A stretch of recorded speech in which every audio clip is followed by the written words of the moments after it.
ha dicho sobre España a lo largo de los siglos es casi totalmente falso. Y casi totalmente falso porque la verdad histórica, por lo menos la que yo les voy a presentar a ustedes, señala la maledicencia inclusive de las grandes potencias rivales de España para apoderarse del imperio, envenenar las mentes de los colonos de América y finalmente desembocar en la independencia. Es decir, España perdió la batalla de la propaganda. ¿Cómo fue posible conquistar tan inmensos territorios con tan pocos hombres? Pero antes de pasar a eso, quiero hacer énfasis en las dos columnas que ustedes ven allí. Dicen plus ultra. Antes de la conquista de América, se creía que el Cabo Finisterre de España, hasta ahí llegaba la tierra. Y los españoles en sus escudos ponían non plus ultra, no hay más allá. Este es el fin de la tierra. Cuando se descubre América, cambian sus símbolos con plus ultra, hay más allá. Pero además esas dos columnas tienen una simbología adicional. Y es que si ustedes las juntan y envuelven las dos columnas con una S de esos dos leyendas, con esas dos leyendas y una S, es el signo pesos. Pero es también el signo del dólar, porque el dólar, quiero que ustedes sepan, era una moneda española. Inglaterra tuvo como política siempre el equilibrio del poder, con independencia de quién tuviera la razón en algún conflicto. Inglaterra no se paraba en mientes sobre la moralidad de una acción, la moralidad de una guerra, la agresión que podía sufrir un país, sino que siempre miraba cómo se perturbaba el equilibrio del poder, porque se consideró siempre el poder equilibrante en Europa. Y cuando España se apodera del imperio portugués, el desequilibrio es total. Y entonces había que emprenderla de todas maneras contra España, militar, políticamente y por supuesto desde el punto de vista de la propaganda que dispersaron por el mundo entero holandeses, franceses, portugueses e ingleses. Cito a Bernardo López, un poeta español, un poema larguísimo, pero que extraigo esto: desde la cumbre bravía que el sol indio tornasola, hasta el África que inmola sus hijos en torpe guerra, no hay un puñado de tierra sin una tumba española. Y eso es perfectamente cierto. Por eso le llamaban el imperio donde no se ocultaba el sol. ¿Qué pasó? ¿Qué ocurrió para que se cimentara un especialísimo odio, resentimiento y rencor contra España si éramos tan afectos a esa raza, que es la nuestra? La leyenda negra, tejida por holandeses, franceses, italianos e ingleses. Y esa leyenda negra antiespañola tiene varios componentes: el componente político, el componente religioso, el componente judío, y veremos otros componentes.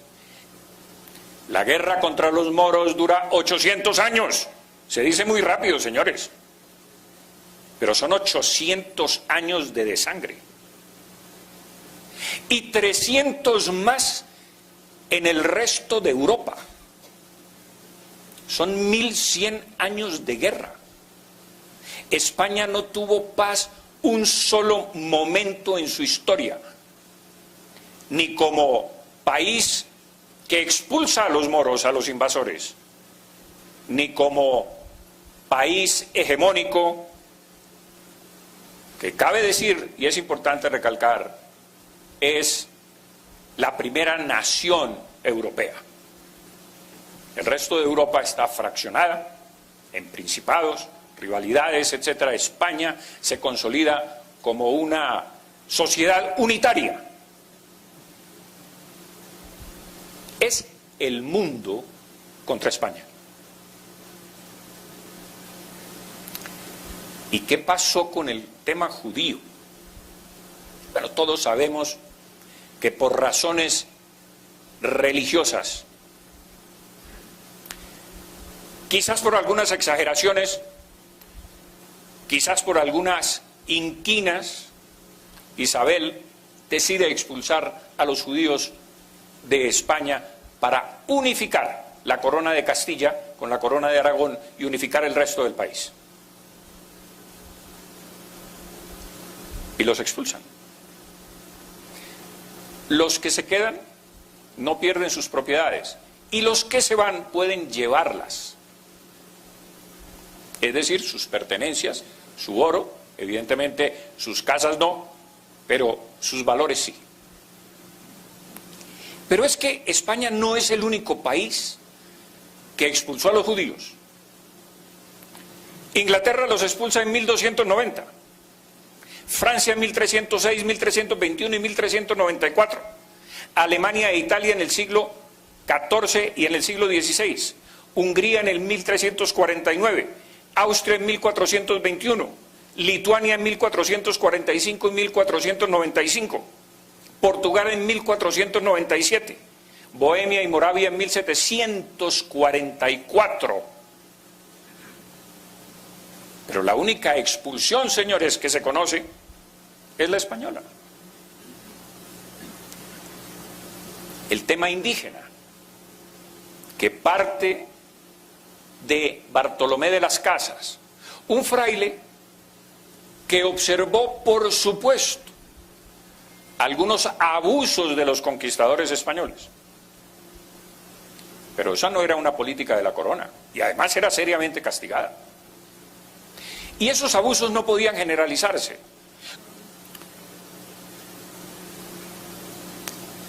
Y se propaga la especie de que los españoles mataron 20 millones de indígenas. En primer lugar, en América nunca hubo 20 millones de indígenas. Jamás, según los censos. Nunca. Pero en 107 años, señores, y me he tomado el trabajo de mirar los registros de la inmigración española a América, de los barcos, de 1493 a 1600. Son 107 años. La inmigración española a América fue de 54.881 personas distribuidas a lo largo de 107 años. Miren ustedes, hasta 1519 llegaron 1.481 españoles. Luego llegan 13.262, luego 9.044, de 1.560 a 1.579, 17.586, y de 1.580 a 1.600, 9.508. ¿Ustedes sinceramente creen que 54.881 españoles distribuidos a lo largo de 107 años pudieron exterminar 20 millones de indígenas? O sea, en toda América, estamos hablando de distribuidos en todo el territorio americano de norte a sur, como lo pudieron observar, porque llegaron hasta Alaska, al oeste del río Mississippi, de lo que es hoy los Estados Unidos, hacia arriba, México, Centroamérica, hacia arriba y hasta Alaska. Llegaron, y por supuesto Suramérica, hasta la Argentina. Y la verdad científica, según los últimos estudios de Harvard, de médicos especializados en enfermedades, en paleontólogos, que han estudiado los huesos de los aztecas, han encontrado un virus que se llama el virus Cocolistli, que exterminó buena parte de los aztecas y buena parte de los españoles, que es, inclusive se dice que ese virus todavía puede producir una mortandad en América. El virus existe y les iba a mostrar a ustedes el video que tengo en mi poder sobre todo el hallazgo y las investigaciones de laboratorio y los huesos y los entierros y todo lo que se ha examinado, y no cabe ninguna duda que los indígenas perecieron más por este virus que por la acción de los conquistadores, entre otras razones porque no se encuentran marcas en los huesos de haber perecido en batallas o haber sido maltratados de alguna manera. Y el Vaticano abrió en 1998 los archivos secretos de la Congregación para la Doctrina de la Fe, que era el antiguo Santo Oficio de la Inquisición, ordenada por Juan Pablo II. Y a eso me voy a remitir para darles a ustedes las estadísticas de la Inquisición. La Inquisición católica, señores, que es la española, en 250 años en toda América fueron ejecutadas 100 personas. En Cartagena de India solo fueron ejecutadas 5 personas en 3 siglos. Hay un palacio de la Inquisición en Cartagena llena de instrumentos de tortura. Y vayan ustedes y pregúntenle al curador, al director del museo, si esos instrumentos se usaron, y les va a decir que nunca se usaron esos instrumentos. En España fueron ejecutadas 46 personas de 125.000 procesos abiertos. Y la Inquisición protestante en Alemania sola ejecutó 10.000 personas en 10 años. En Europa 50.000 personas de 100.000 procesos abiertos. Pero resulta que la Inquisición, la mala, la perversa, la que torturaba, la de Torquemada, la de las hogueras, de los autos de fe, es la española. ¿Y por qué no se habla de la Inquisición protestante? Claro, porque esto tiene mucho que ver con la propaganda, señores. Tiene que ver con esa propaganda infame de las potencias rivales a España que nos metieron el cuento de los horrores de los españoles. La Inquisición y el avance jurídico vale la pena porque muchos de ustedes son abogados. La justicia ordinaria era mucho más severa que la justicia de la Inquisición. Muchos reos se hacían pasar por herejes, maldecían la Iglesia Católica o maldecían a Dios o alguna cosa de esas, para que los juzgara la Inquisición y se los quitara a la justicia civil. La Inquisición católica permitía al reo reparar y arrepentirse de sus faltas. El Santo Oficio podía conmutar la pena a muerte por penas canónicas. Abolió los azotes para las mujeres y los prófugos de las cárceles. Suprimió la argolla para las mujeres. Modificó las galeras perpetuas por 5 años. La justicia civil condenaba a galeras perpetuas. Abolió el tormento antes que los tribunales civiles. La tortura nunca fue inventada por la Inquisición, sino por los tribunales civiles. Prohibió la tortura para las mujeres que estaban criando, por supuesto, las mujeres embarazadas, los ancianos y los herejes menores. Perdonaba las penas a causa de la edad, de la ignorancia, de la embriaguez y de la pobreza, fíjense ustedes. Y algo bien importante, los indígenas, por más idólatras que fueran, nunca fueron juzgados por la Inquisición.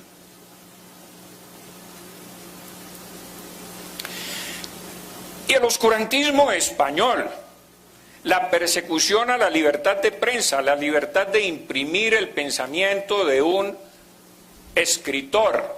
Nunca ningún español dramaturgo o escritor fue perseguido por sus escritos. Nunca. Pero miremos la furia judicial francesa. Fueron perseguidos Molière, Villon, Rabelais, Dubélé, Voltaire, Victor Hugo, Verlaine, Rimbaud, Chateaubriand, Branger, Jules Vallée, Émile Zola, Romain Rolland, Léon Duret, André Chenier murió en el patíbulo, Baudelaire fue acosado y condenado, Calvino solamente pudo escribir en Ginebra cuando se voló de Francia, Corneille fue perseguido por ultraje a las buenas costumbres. Pero la civilización, la ciencia y la cultura. En 1500 se hace el primer mapa del Nuevo Mundo. En 1517 la primera geografía de América. En 1524 las primeras escuelas para indios. En 1536 las primeras imprentas, libros, cartografías. 102 años antes de que los ingleses dejaran de cazar zorras en los Estados Unidos. En 1541 aparece el primer periódico, que se llamó Hoja de México. Miren ustedes, en América del Norte, el periódico apareció en 1704, cuando en España Nueva España, apareció en 1541, en Alemania en 1615 y en Inglaterra en 1622. En 1543 las primeras escuelas industriales para indios. En 1575 se traducen los primeros libros a 12 lenguas indígenas y se les tiene que inventar la grafía porque los indios no tenían grafías para escribir. Si nosotros conocemos la historia de los indígenas en América es porque los cronistas españoles las consignaron en sus crónicas. En 1579 se hace la primera autopsia de un cadáver en la Universidad de México, un año antes de lo que se hizo en Basilea por el médico Plater. Lo hacen los españoles, pero no, eran oscurantistas, odiaban la ciencia, no nos permitían ciencia. En 1538 se funda la primera Universidad de América en Santo Domingo y surgen los primeros escritores mestizos, indígenas, etcétera, en América. Ni holandeses, les quiero comentar, ni portugueses fundaron universidades en ninguna de sus colonias. Y luego calificaré la palabra colonias. Y de los españoles tenemos la cultura política, que es la creación del cabildo y de la Real Audiencia. La cultura jurídica, que es la promulgación de las leyes de Indias. La cultura religiosa, con la construcción de iglesias y catedrales en toda América. La cultura del descanso, de 8 horas diarias y guardar sábados y domingos. La cultura del aprendizaje con las escuelas y las universidades. La cultura de la caridad y solidaridad cristiana para escuelas de niños huérfanos fundadas en 1556. La cultura misionera con las cátedras de filosofía, teología superior. La cultura científica de la primera universidad fundada en Santa Fe, aquí de nosotros, que es posterior a la de Santo Domingo en 1580 y la del Rosario en 1653. Y vacunaron a toda América. Les quiero comentar. Entró por Cartagena y de aquí se expandió al resto del continente la vacuna. Ah, no, pero es que los españoles eran oscurantistas y no permitían la ciencia ni la cultura. La trajo, entre otras cosas, del virrey Amari Borbón. Derecho de gentes. El codicilo de Isabel la Católica antes de morir es un poco más largo que esto, pero la parte esencial está aquí. Suplico al rey mi señor, muy afectuosamente, y encargo y mando a la princesa hija y al príncipe su marido, está hablando de Juana la Loca y de Felipe el Hermoso, que no consientan ni den lugar a que los indios, vecinos y moradores de las dichas Indias, reciban agravio alguno en sus personas y bienes, sino que manden que sean bien y justamente tratados. Es aquí donde nacen los derechos humanos hispánicos, que nos alzan por encima de todas las naciones. No crean que esto es de las Naciones Unidas.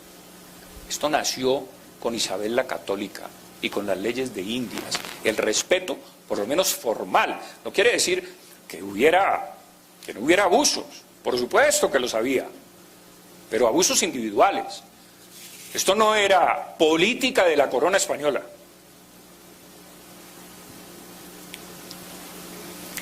Y hay algo absolutamente sorprendente cuando uno se interna en la historia de las conquistas y encuentra que por primera vez en toda la historia, y me gustaría que alguno de ustedes dijera, no, yo conozco otra historia. Hubo otro país que hizo esto. La conquista de América se detiene 6 años, de 1550 a 1556, por orden del emperador Carlos I, para discutir si era lícito que los españoles conquistaran América. Es la primera vez que una potencia se allana a observar el derecho moral. Se detiene la conquista, ¿por qué? Se detiene por la gran controversia que surge entre Bartolomé de las Casas, que se enfrenta con Ginés de Sepúlveda para discutir este tema, y por eso se para la conquista, se detiene la conquista. La zanja Francisco de Vitoria, padre del derecho internacional, señores. Derecho internacional no se ha inventado ahora, con las Naciones Unidas y con la Corte de la Haya. Francisco de Vitoria sostiene que el orden natural se basa en la libre circulación de las personas. El mar es libre. Los indios tienen los mismos derechos que los demás hombres. Y convertirlos a la fe es un derecho tanto de españoles como de indios, por igualdad de derechos. Nunca antes un pueblo se había preguntado dónde acababan los derechos propios y dónde empezaban los derechos de los demás. Nunca antes el poder se había sometido a la filosofía moral. Nunca antes los territorios conquistados se habían incorporado de pleno derecho al poder conquistador. Es decir, en América no hubo colonias en el sentido francés, holandés o inglés. En América hubo territorios de pleno derecho, que eran las capitanías generales y los virreinatos, como el virreinato de la Nueva Granada, el virreinato del Perú, el virreinato de la Nueva España y el virreinato del Mar del Plata, que era Argentina. Porque resulta que colonia, que viene del latín colonia, y colonus significa poblador. Y los españoles tenían perfecta conciencia de que estos eran pobladores.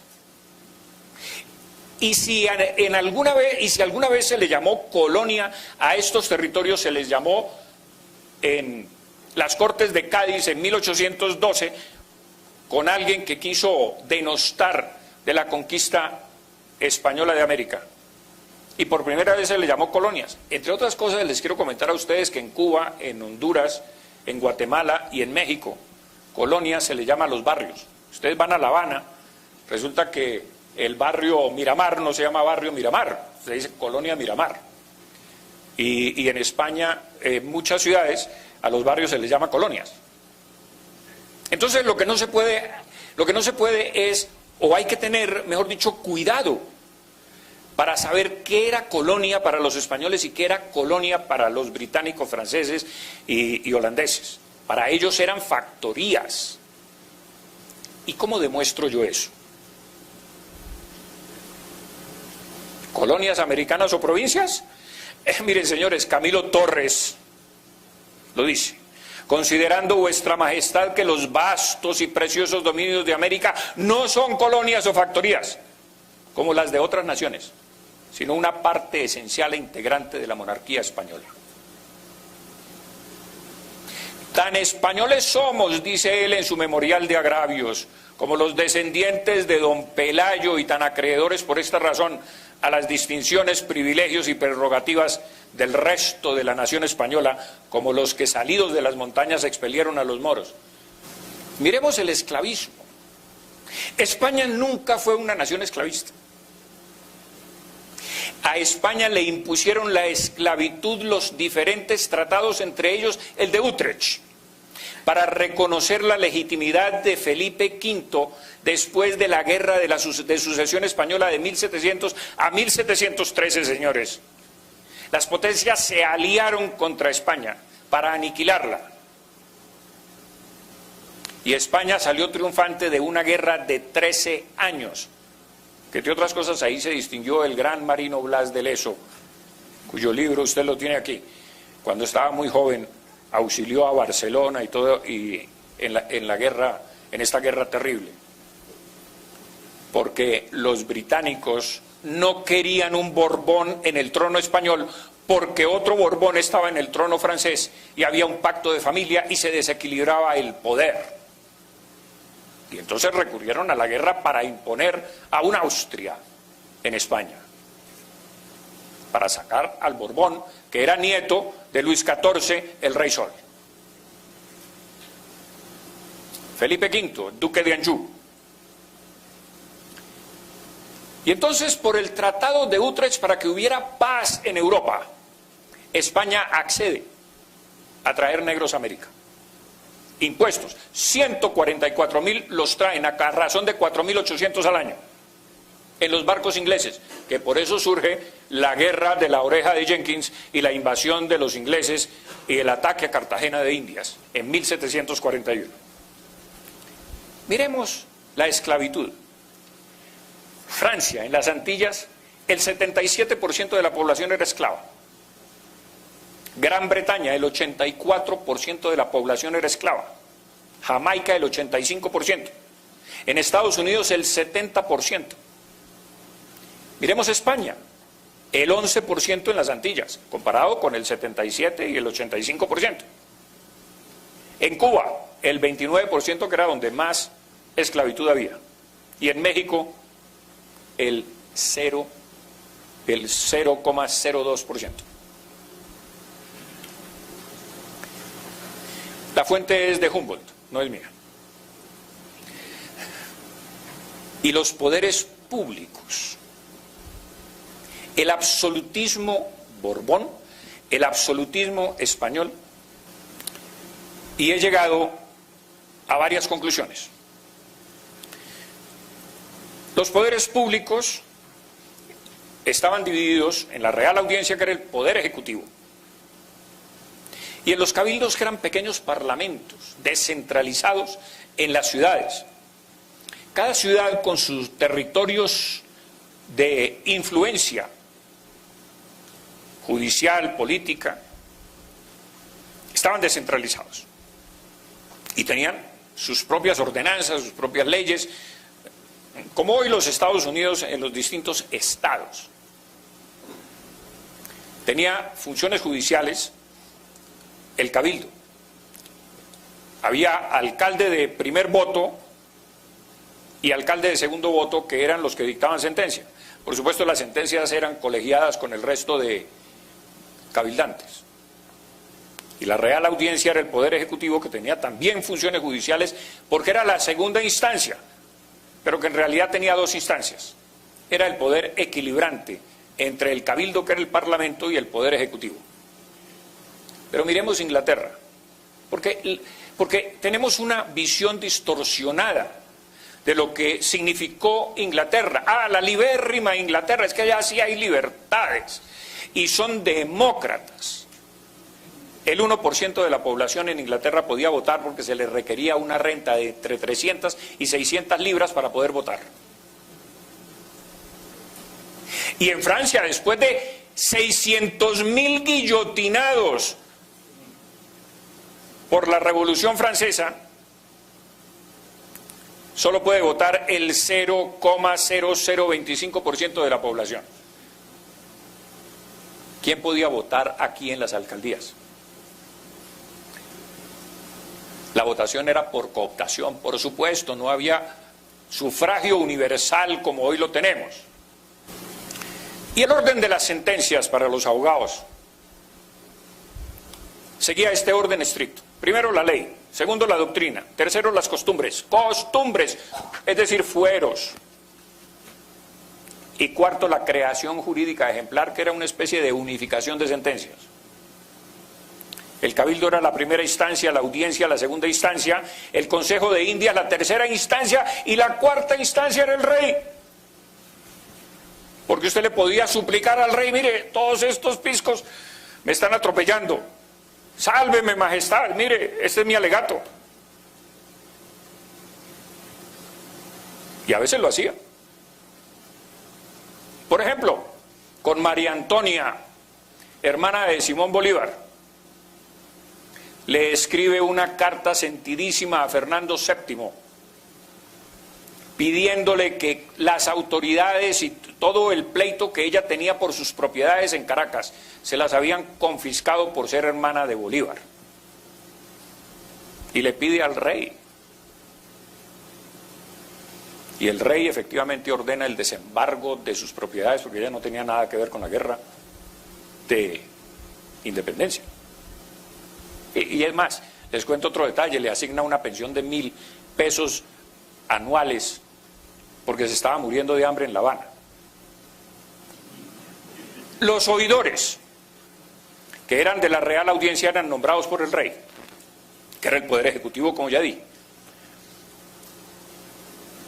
Tenían que ser abogados. Y para litigar cualquier abogado ante la Real Audiencia tenía que pasar un examen, en primer lugar, y haber litigado por lo menos 4 años en un despacho. Pero había unas prohibiciones muy serias para los oidores, señores. ¿Cuáles eran esas prohibiciones?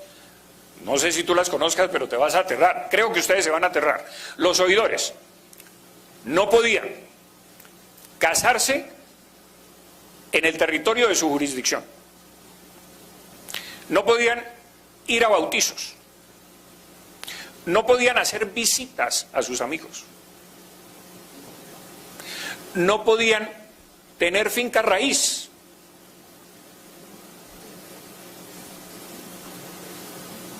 Para que no se fueran a contaminar de pronto por familiaridad, por matrimonio, por amistades, por esto. Estaba absolutamente prohibido. Y miremos la discriminación política, porque es muy importante. El doctor López habló de eso en su intervención, magnífica intervención, pero vale la pena ver si realmente los criollos estamos tan discriminados. El memorial de agravios, es que no nos dan los cargos. En Cuba, 48 condes, 51 marqueses, un duque y 4 otros títulos nobiliarios. En México, 48 condes, 52 marqueses, 2 duques y 0 otros. Perú, 52 condes, 65 marqueses. En América, 401 títulos. Miremos la riqueza. Sistema laboral indígena. Los españoles decían, los indígenas solo pueden prestar el 20% de la mano de obra a las haciendas de los españoles, para mantener ¿qué? Elevado la mano de obra, el costo de la mano de obra, lo que se le pagaba a los indígenas, porque había escasez de mano de obra y por supuesto los precios de la mano de obra para los indígenas era muy alto. Les quiero comentar lo siguiente, ese sistema, el primer decreto de la República, emanado de la mano de Miguel de Pombo, les quita este privilegio. Sacan las tierras de los indígenas a remate porque ya eran iguales al resto de los habitantes, ya eran, la República había alcanzado la igualdad, ya no podían tener privilegios, ni tierras, ni resguardos, esos eran privilegios, ya tenían que ser como nosotros, y sus tierras salieron a remate y por supuesto fueron rematadas y compradas por las oligarquías locales. Primer decreto de la República. Los impuestos que había, muy altos, es que eran exagerados, ¡qué horror! La alcabala era entre el 2 y el 6% en América. Hoy tenemos el 16% de IVA, ¿no? El quinto real, que era el 20% de los metales preciosos, no de otras cosas. Se encontraban metales preciosos de las minas, 20% IVA para la corona española y el 80% se quedaba en América. Los estancos, por supuesto que era papel sellado y otras cosas pues de los abogados. El diezmo eclesiástico, que era la contribución que hacían las haciendas, no las ciudades, pero las haciendas de los españoles contribuían con un 10% de su producido a la iglesia para la evangelización y la restauración y construcción de templos. Que eso es de lo que se aprovecha, entre otras cosas, Nariño con los 92.000 pesos, porque él era tesorero de diezmos. Esto es bien importante porque por primera vez se impone para sostener la guerra de 1781 contra los ingleses en los Estados Unidos, en la independencia de los Estados Unidos. Es España, señores, la que derrota a los ingleses en 7 batallas, cuando George Washington había perdido 6 batallas y el Congreso de los Estados Unidos lo iba a destituir por mal general. Bernardo de Galvez le gana a los ingleses en 7 batallas, le conquista Pensacola, les abre un segundo frente en la Florida, reconquista la Florida para España, y Inglaterra se rinde ante George Washington con la sangre y el dinero español, porque Cuba aportó 1.500.000 pesos para sostener la armada francesa que bloqueara la ciudad o el puerto de Yorktown, donde se rinden los ingleses. Es España la que le da la independencia a los Estados Unidos. Por supuesto, vino la venganza de los ingleses ayudando a Bolívar y a los insurrectos de América para desquitarse de esa acción de los españoles. Los territorios deficitarios, señores, eran Chile, el norte de Nueva España, todos esos desiertos del norte de México, y la Florida. Recibían situados fiscales de Cuba, de la Nueva Granada. Nosotros sosteníamos a Chile, Río de la Plata y Nueva España, porque resulta que los españoles tenían el mismo situado fiscal que hoy tenemos nosotros. Bogotá recoge todos los impuestos de todo el territorio colombiano y luego los reparte a las poblaciones más pobres, las reparte. Era el mismo sistema que había en España en estos territorios. ¿Qué dicen los ingleses de América? Es que es muy importante. En 1802 dicen, por supuesto, antes de la insurrección, la riqueza real, sólida, sustancial, productiva de la América española está sobre el haz de la tierra, que es donde los británicos la cosecharán. Miren ustedes cómo se manifiesta en el Morning Post de Londres la ambición de los ingleses por quedarse con estos territorios. Y mira lo que dicen: México es la ciudad más rica y espléndida del mundo. Pero claro, es que México tenía alcantarillado cuando Londres no lo tenía. John Adair, militar de los Estados Unidos en 1804, dice: México nos deslumbra.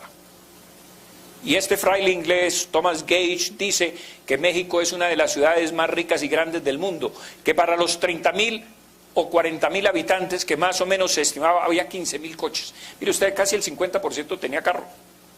Quiero comentar lo siguiente: Lima rivalizaba con México, era de las ciudades más ricas e importantes de América. Ustedes, el consumo del siglo XIX del régimen español.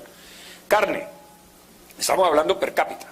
En México se consumía 189 libras per cápita, mientras en París 163.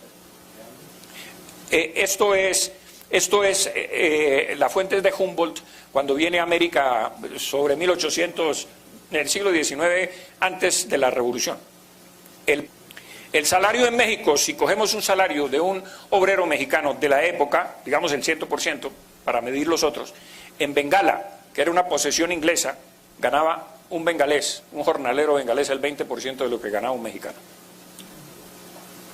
El minero, por supuesto, es de Sajonia, en Alemania. Miren, en Alemania, en México se ganaba 30 francos y en Alemania 4,50 francos a la semana de 5 días. ¿Que éramos pobres? ¿Que por qué no nos conquistaron los ingleses a ver si nos volvíamos ricos?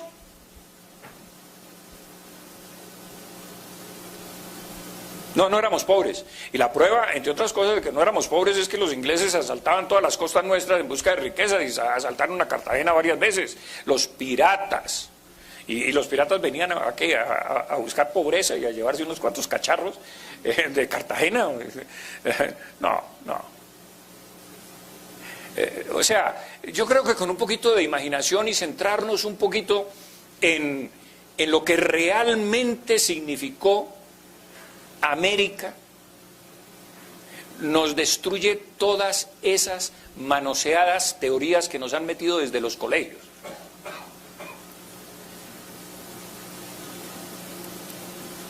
Medición del poder de compra de un jornalero mexicano, 1800. Podía comprar con su jornal en 1838 hectolitros de maíz. En 1908, 100 años después, 24. Es decir, el poder de compra disminuyó. Kilogramos de harina. Podía comprar 2.300 kilogramos de harina y un siglo después, 525. ¿Qué nos pasó? ¿Qué nos pasó? Que nos atrasamos. Bueno, las guerras, las destrucciones, las pugnas, las luchas por el poder, los dictadores de hojalata que hemos tenido, toda América. La rapiña, el desastre, la corrupción, la inseguridad jurídica, el populismo. Ahora estamos dizque, en el socialismo del siglo XXI y estamos rodeados de por ahí de malos vecinos.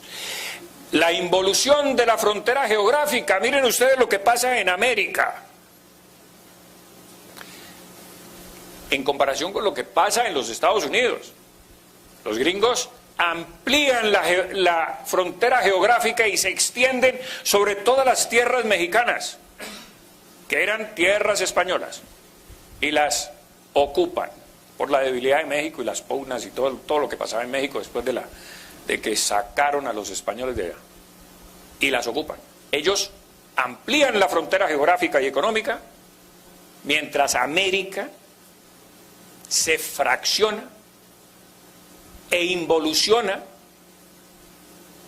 y se rivalizan unas regiones con otras y ponen aduanas y dictadores y guerras y problemas, amén de que las guerras de independencia, es que ni siquiera quiero hablar de eso porque eso es materia de otra conferencia que ojalá con el favor de ustedes pueda dictar algún día.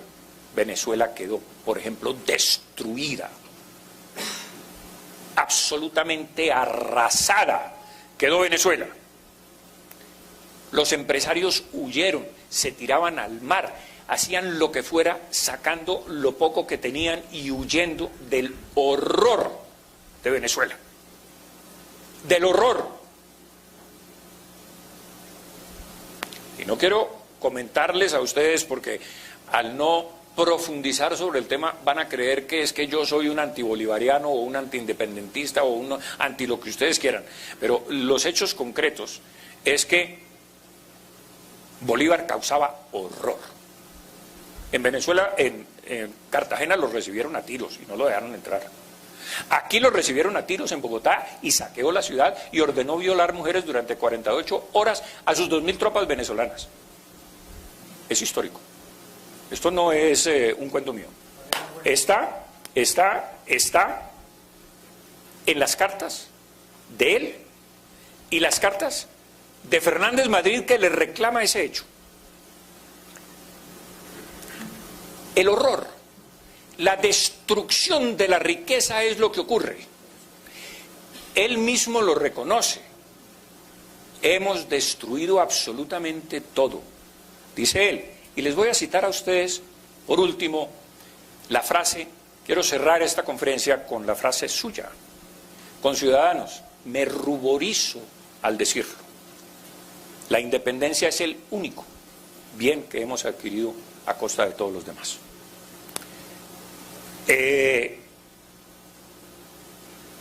Pero un punto de reflexión importante, o dos puntos. Si quizás hubiéramos seguido unidos como una gran confederación hispanoamericana con España, tendríamos un peso específico mundial, político y económico muy superior al de los Estados Unidos. Entre otras cosas porque éramos más ricos que las colonias británicas.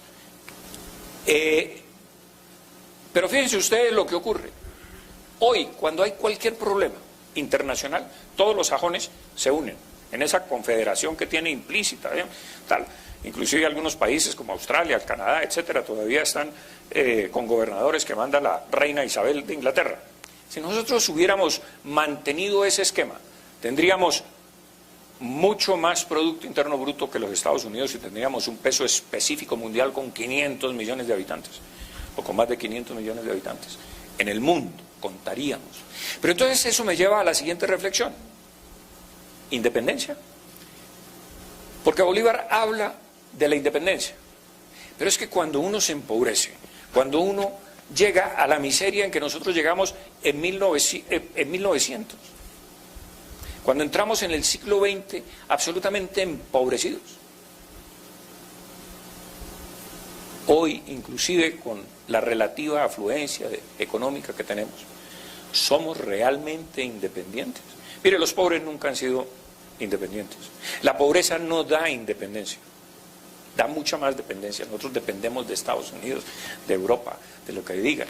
Ahora creo que ahí de la OEA como que están votando en contra de Colombia a favor de Venezuela, según me comunicaron por aquí. Somos más dependientes. Dependemos de lo que antes no dependíamos, que éramos una potencia mundial consolidada en un gran imperio hispánico, con un gran ascendiente político, económico y militar en el mundo. Con eso, dejarles ese punto de reflexión. Mil gracias, Pablo. Felicitaciones al doctor Pablo.